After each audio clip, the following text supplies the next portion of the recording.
अस्सलामुअलैकुम नाजरीन कराम। गर्मियों में हमारे जिस्म से अक्सर ही पसीना खारिज होता है। हमारा जिस्म जब भी गर्म होता है वो पसीना खारिज करता है।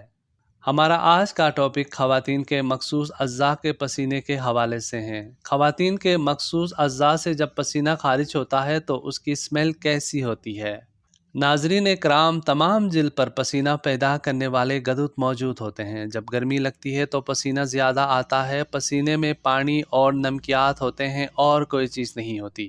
नौजवानी में पसीने के नए गदुत पैदा होते हैं, उनको खुशबू के गदुत कहा जाता है। इस तरह हर ख़वातीन की अपनी अलहदा खुशबू होती है। ये खास गदुत बगलों, छाती के निपल्स, इंदाम नहानी के ऊपर बारीक होंठों में होते हैं। पसीने में बदबू उस वक्त पैदा होती है जब वो जिस्म में देर तक रहता है और जरासीम उसको सड़ा देते हैं। नाजरीन इकराम, पसीने की बू से बचने के लिए क्या एहतियाती तदाबीर करने चाहिए? रोज़ाना नहाने से पसीना ख़त्म हो जाता है। बगलों और इंदाम नहानी की सफाई पर खुसूसी तवज्जो देनी चाहिए। बाथरूम के इस्तेमाल के बाद अज़्ज़ाए मखसूसा को अच्छी तरह धोकर खुश्क करना चाहिए।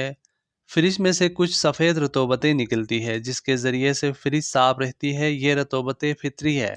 नहाने और धोने के बाद सूती जांघिया पहनना चाहिए।